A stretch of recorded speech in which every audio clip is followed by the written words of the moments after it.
Hello all. So today we're moving on to chapter 9 and it is called Grandpa Joe Takes a Gamble. And as I said on Friday, to take a gamble is to take a big risk. So let's read about what risk Grandpa Joe is about to take. The next day, when Charlie came home from school and went in to see his grandparents, he found out that only Grandpa Joe was awake. The other three were all snoring loudly. Shh, whispered Grandpa Joe, and he beckoned Charlie to come closer. Charlie tiptoed over and stood beside the bed. The old man gave Charlie a sly grin, and he started rummaging under his pillow with one hand, and when the hand came out again, there was an ancient leather purse clutched in the fingers. Under cover of the bedclothes, the old man opened the purse and tipped it upside down. Out fell a single silver 10-cent piece. "It's my secret hoard," he whispered. "The others don't know I've got it. And now you and I are going to have one more fling at finding that last ticket. How about it, eh? But you'll have to help me." "Are you sure you want to spend your money on that, Grandpa?" Charlie whispered. "Of course I'm sure," spluttered the old man excitedly. "Don't stand there arguing. I'm just as crazy as you are to find that ticket. Here, take the money and run down to the street to the nearest store and buy the first Wonka candy bar you see and bring it straight back to me and we'll open it together." Charlie took the little silver coin and slipped it quickly out of the room. In 5 minutes he was back. "Have you got it?" whispered Grandpa Joe, his eyes shining with excitement. Charlie nodded and held out the bar of candy. "Wonka's Nutty Crunch Surprise," it said on the wrapper. "Good," the old man whispered, sitting up on the bed and rubbing his hands. "Now come over here and sit close to me and we'll open it together. Are you ready?" "Yes," Charlie said. "I'm ready." "All right, you tear off the first bit." "No," Charlie said. "You paid for it. You do it all." The old man's fingers were trembling most terribly as they fumbled with the candy bar. "We don't have a hope, really," he whispered, giggling a bit. "You do know we don't have a hope, don't you?" "Yes," Charlie said. "I know that."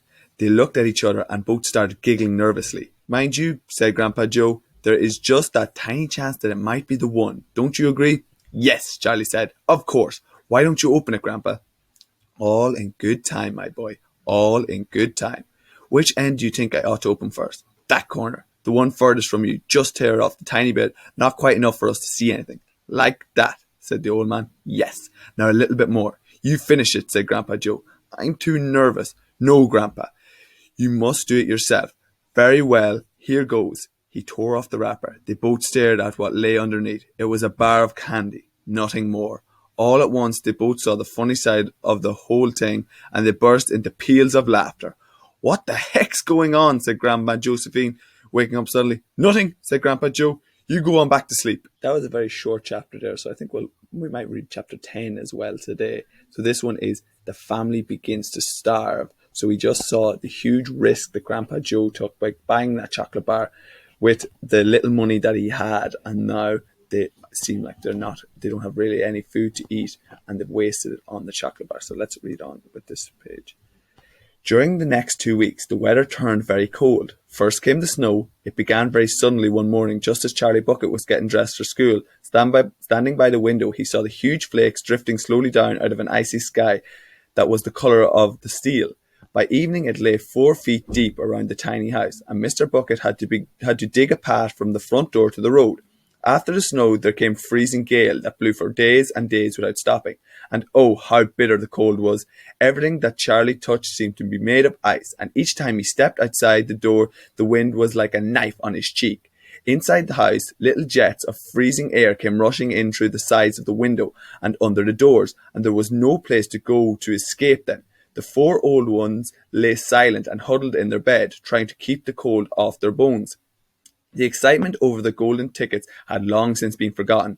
Nobody in the family gave a thought now to anything except the two vital problems of trying to keep warm and trying to get enough to eat. There is something about very cold weather that gives one an enormous appetite. Most of us find ourselves beginning to crave rich, steaming stews and hot apple pies and all kinds of delicious, warming dishes. And because we are all a great deal luckier than we realize, we usually get what we want, or near enough. But Charlie Bucket never got what he wanted because the family couldn't afford it.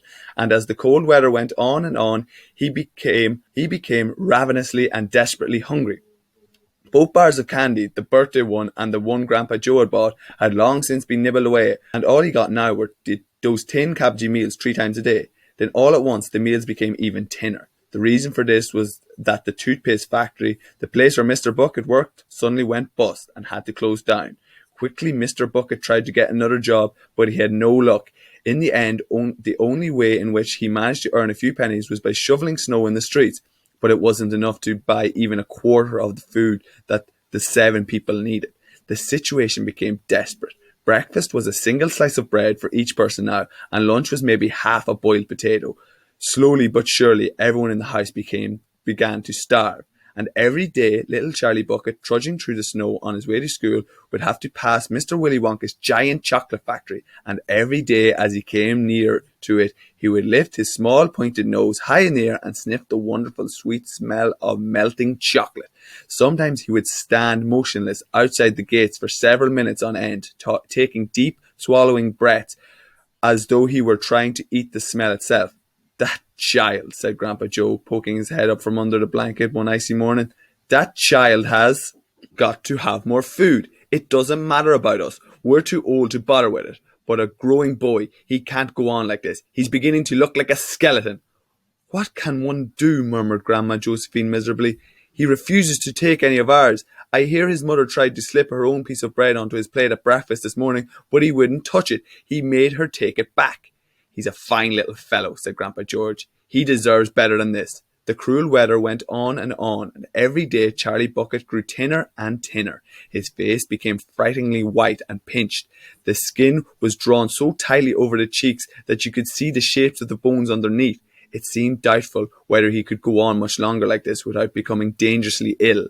And now, very calmly, with that curious wisdom that seems to come so often to small children in times of hardship, he began to make little changes here and there in some of the things that he did, so as to save his strength. In the mornings, he left the house 10 minutes earlier so that he could walk slowly to school without ever having to run.